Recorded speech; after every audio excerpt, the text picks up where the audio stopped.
arrête le yoga fonctionnel. Oui, je sais, ça peut paraître complètement contre-intuitif, contre-productif, mais laisse-moi t'expliquer pourquoi.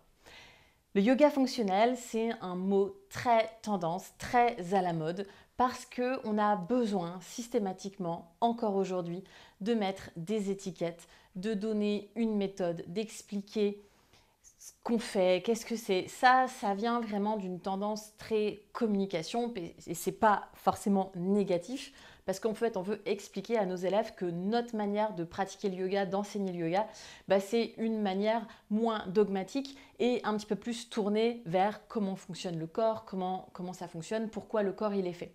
Sauf que ce qu'on est en train de faire, c'est qu'on est en train de mettre une nouvelle étiquette et on est en train de dire ça c'est fonctionnel et ça c'est pas fonctionnel. Et on est en train de dire que il faut faire comme ça. Et nos élèves ensuite ils nous disent oui mais moi ma prof de yoga fonctionnel elle m'a dit qu'il fallait faire comme ça. En fait on est juste en train de créer une nouvelle étiquette, un nouveau dogme et en fait le yoga il est déjà pas tout à fait fonctionnel. Déjà ça dépend de quel yoga on parle. Mais déjà en fait la première chose que j'ai envie de te demander c'est est-ce que tu sais ce que ça veut dire fonctionnel? Parce que en fait fonctionnel ça a un vrai sens. Ça veut dire fonction. Ça veut dire quelle est la fonction de. Et je vais te donner un exemple. Quelle est la fonction de la main? Est-ce que tu sais à quoi sert la main? Il y a 4 fonctions principales de la main. La première fonction de la main, c'est de prendre, donc d'attraper, de tenir, d'attraper les choses. Okay, c'est vraiment comme une pince. La deuxième fonction de la main, grâce à des forts capteurs sensoriels, à nos petits coussinets dans les mains, c'est de sentir. Donc la deuxième fonction de la main, c'est de pouvoir faire la différence entre le velours du canapé et le bois du parquet et la texture du tapis. Donc la deuxième fonction de la main, c'est vraiment de toucher, de sentir. La troisième fonction de la main, c'est ce que je suis en train de faire en te parlant, c'est communiquer. Il y a aussi un côté très artistique dans la main, donc d'exprimer, tu vois, comme je suis en train de le faire, mais aussi d'exprimer à travers le dessin, etc. Donc il y a aussi une fonction de communication de la main. Et il y a une dernière fonction, c'est la manipulation. Donc c'est pas seulement de prendre, mais c'est de créer, de manipuler, de construire, de fabriquer. Donc parmi ces 4 fonctions de la main, dis-moi si c'est fonctionnel ou pas de faire un chien tête en bas ou de venir faire une planche. Est-ce que je suis en train d'utiliser une de ces 4 fonctions? Non, c'est pas la fonction de la main. La main, elle n'est pas faite pour qu'on tienne sur la main. Ça ne veut pas dire que je ne peux pas tenir sur la main, mais ma main, elle n'est juste pas faite pour ça. Elle n'est pas faite pour tenir en équilibre, en handstand, en planche sur le côté. Tu vois où je veux en venir? C'est pas la même chose de dire que ça c'est bien et c'est fonctionnel et ça c'est pas bien et c'est dogmatique, mais d'expliquer qu'est-ce que c'est fonctionnel. D'accord? Donc, on peut tricher, c'est-à-dire que la main, on a dit, elle n'est pas faite pour tenir tout le poids de notre corps. Ça ne veut pas dire que je ne peux pas le faire, mais ça ne veut pas dire que je ne peux pas essayer d'aller chercher dans ma main la position de confort la plus optimale. Donc, plutôt que de yoga fonctionnel, j'ai envie de te parler, moi, d'optimisation du mouvement. Quel est le mouvement le plus optimal? Est-ce que c'est plus optimal de monter sur le bout des doigts? Est-ce que c'est plus optimal de monter sur la base des doigts? Est-ce que c'est plus optimal de tenir sur les poings? Est-ce que c'est plus optimal de tenir sur les mains? Est-ce que c'est plus optimal de faire une rotation externe des épaules quand on vient en hyperflexion pour travailler notre handstand? Ou est-ce que c'est plus optimal de baisser les épaules ou de lever les épaules? Est-ce que c'est plus optimal pour la posture? Parce que moi, ce que je vais te parler, c'est d'améliorer ta posture. Pour moi, si on fait du yoga aujourd'hui, c'est d'améliorer notre posture, donc travailler notre chaîne postérieure, l'arrière du corps, le dos, pour renforcer notre posture. Donc on va renforcer nos muscles stabilisateurs profonds, de soutien, de maintien. Et tout ce qu'on fait pour moi, c'est pour améliorer et notre posture et nos mouvements. Donc nous améliorer dans le statique, donc quand on est debout, quand on est assis, quand on marche, mais aussi améliorer le mouvement dans la marche, donc améliorer la tenue du tronc, améliorer le mouvement de la marche, avoir une marche qui soit plus optimale. Et pas fonctionnelle, mais optimale. Parce que nos jambes, elles sont faites pour marcher. Notre hanche, elle est faite pour se plier et pour aller en extension. Donc, il n'y a rien de fonctionnel ou de pas fonctionnel. Maintenant, ce qu'on peut faire, c'est optimiser. Donc, avoir un yoga qui soit plus optimisé. Et pas parce que moi, je te dis que c'est optimal, mais parce que toi, tu comprends comment fonctionne le corps, comment fonctionnent les muscles profonds, pourquoi on veut engager le sartorius, le dentelé antérieur dans les positions d'appui ici. Parce qu'on a dit la main, elle n'est pas faite pour soutenir le poids du corps. Donc ce qu'on va faire, c'est qu'on va essayer de répartir le poids du corps dans les muscles profonds, d'engager les muscles profonds pour qu'il n'y ait plus beaucoup de poids dans la main, mais qu'il y ait beaucoup de poids ici, ce soit vraiment mon dentelé et mon transverse qui me tiennent. C'est ça que moi j'ai envie de te proposer, et c'est pas de te mettre une nouvelle étiquette et te dire c'est fonctionnel parce que j'ai remplacé le guerrier par une fente. Et en fait, il n'y a pas d'explication, il n'y a pas de sens. Je ne suis pas en train de te donner les clés pour que toi, tu puisses t'approprier ton yoga. Je suis juste en train de te dire un nouveau dogme. Maintenant, c'est le dogme du yoga fonctionnel, tu vois, ou c'est le dogme du yoga somatique. Et en fait, qu'est-ce que ça veut dire yoga somatique? Somatique, ça veut dire c'est un yoga dans lequel tu prends conscience de ta respiration et tu prends conscience de tes ressentis. Du coup, c'est du yoga, en fait.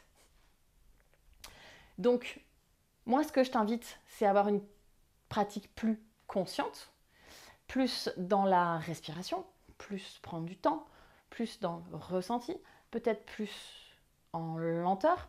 Deuxième étape, si tu veux, et c'est pas une obligation, c'est d'apprendre en fait. Donc moi je forme des professeurs de yoga depuis 5 ans.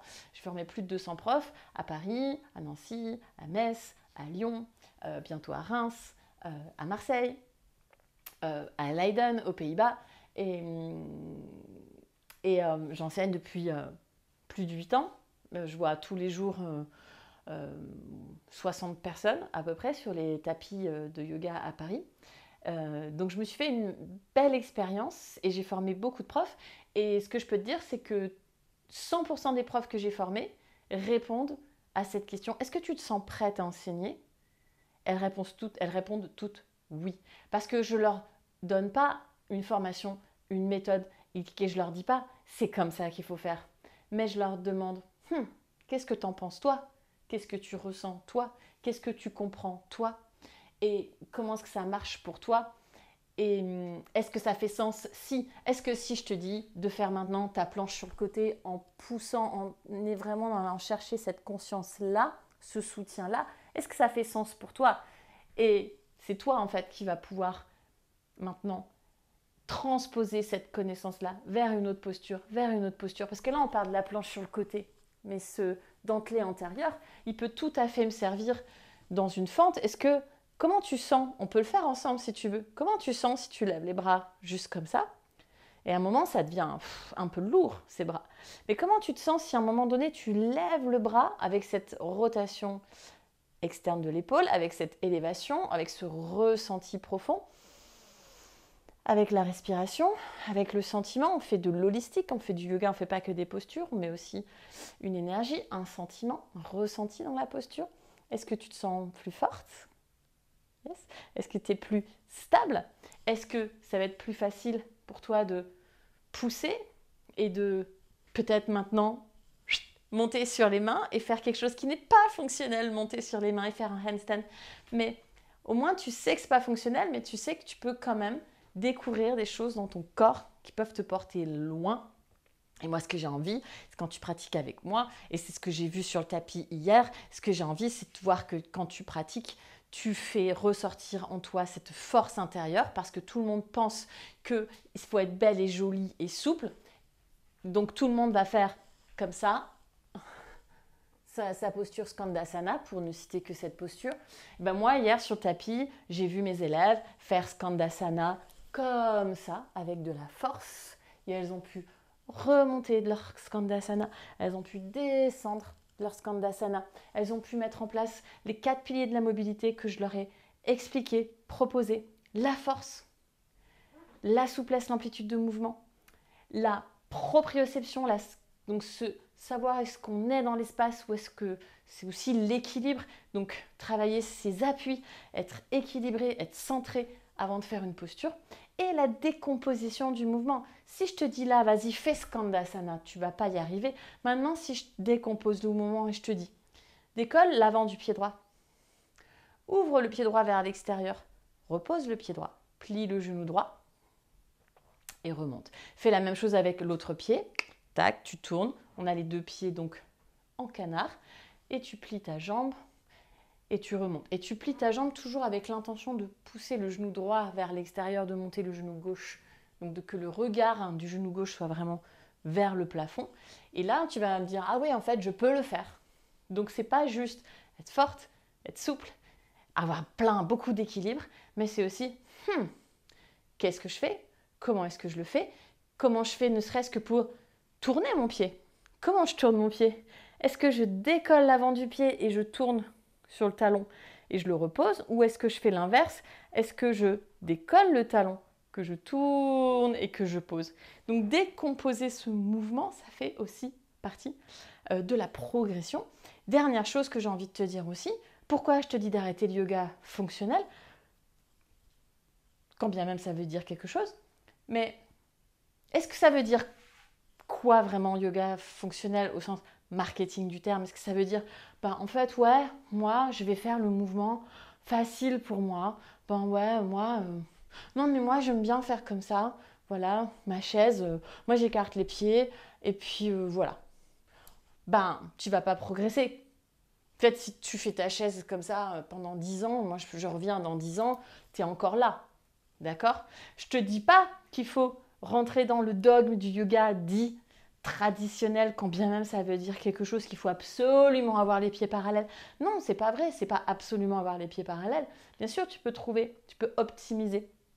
Tu peux écarter un petit peu les pieds pour que ce soit un petit peu plus optimal, parce que c'est plus dans ta nature, dans ton pattern. Tu vois, genre ton corps, toi, tu es comme ça. Toi, il y a des filles, elles sont comme ça. Et puis toi, tu es comme ça. Voilà. Tu vois. Ok, toi, tu es comme ça. Ça ne veut pas dire qu'il faut que tu restes comme ça tout le temps. Tu peux faire un petit peu comme ça, tu optimises. Bien sûr, tu ne vas pas faire comme ça, parce que sinon, tu vas être pas bien, tu vas avoir mal au genou, tu vas pas comprendre, tu vas être comme ça va pas être sympa du tout. Tu vas pas non plus être comme ça. Tu vas chercher un petit peu à optimiser. Donc, tu vas chercher ce qu'on appelle en anatomie, en physiologie, le seuil adaptatif. Grosso modo, si tu as été au collège, tu as fait comme tout le monde un tour de stade, et puis la deuxième fois, tu as fait 2 tours de stade, et la troisième fois, tu as fait 3 tours de stade, et en fait, au fur et à mesure, ton corps s'est adapté, et tu as pu courir 10 tours de stade. C'est la même chose en yoga. Si toute ta vie, tu fais ta chaise comme ça, tu vas pas progresser, tu vas pas améliorer ta posture, tu vas pas te redresser et tu vas pas utiliser tes muscles profonds. Donc oui, optimise, bien sûr, optimise, mais c'est clair, jamais de la vie, on va s'obliger à se mettre dans des postures, c'est pas bon pour nous, ça le fait pas, tu vois. Et toi, je vais te dire, mets le pied comme ça, tu vas me dire, c'est trop bien, je me sens trop bien. Et moi, je vais trouver ça horrible dans mon corps. Donc c'est juste aiguiser un petit peu ton intelligence de ton corps, ton intelligence à toi, dans ton corps à toi, différent de mon corps à moi. Mais quand même, vas-y, va mettre un petit peu de fire, un petit peu de pouce, rentre les côtes. Je te dis pas rentre les côtes, vas-y, fais ce que je te dis. Pourquoi rentre les côtes? Pour activer plus le transverse, pour allonger la taille, pour vraiment mettre en place pas ton grand droit, mais ton transverse, ta couche abdominale profonde. Et tu vas progresser si tu commences à faire tes postures un petit peu plus comme ça.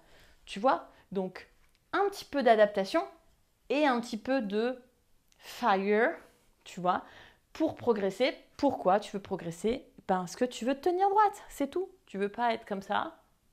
Tu veux te tenir un petit peu plus droite. Pourquoi tu veux te tenir droite? C'est vrai ça. Pourquoi en fait? Parce que ça me demande beaucoup moins d'efforts. C'est pas pour être jolie, c'est que ça me demande moins d'efforts. Si je suis bien stable au niveau de mon bassin, quand je marche, j'ai une démarche qui est beaucoup plus fluide, qui demande beaucoup moins d'efforts. Je vais avoir le rebond naturel de mon extension de hanche qui va ramener à l'inflexion beaucoup plus naturellement. Et je ne veux pas perdre d'énergie à marcher comme ça, parce que là, je perds beaucoup d'énergie. Pouf! Alors que si je suis droite par mes muscles profonds, j'ai beaucoup d'énergie. Et surtout, j'utilise mes muscles et je ne suis pas en train de décaler mon bassin et d'appuyer sur mes lombaires et de faire subir tout le poids de mon corps à mes pauvres petites articulations qui, elles, s'affaiblissent. Alors que mes muscles, eux, ils deviennent de plus en plus strong. So, arrête le yoga fonctionnel. Commence à réfléchir un petit peu, sentir un petit peu plus, transposer un petit peu des choses. Viens t'inscrire à mes formations. Pouf, tu vas comprendre des trucs, tu vois, ça va changer ta vie. Moi, ma posture, elle a tellement changé. Tiens, d'ailleurs, je vais faire un truc très Instagram marketing, mais je vais retrouver une photo de moi quand j'étais comme ça. Et tu vas voir à quel point ça a changé. Bon, allez, un petit bonus, je t'offre un cours gratuit. Ça s'appelle Si tu es dans tes ressentis, tu ne peux pas te tromper. Et franchement, je ne peux pas t'expliquer mieux que ça si je veux résumer cette vidéo en un titre. C'est ça, viens dans la description, pratique ce cours avec moi.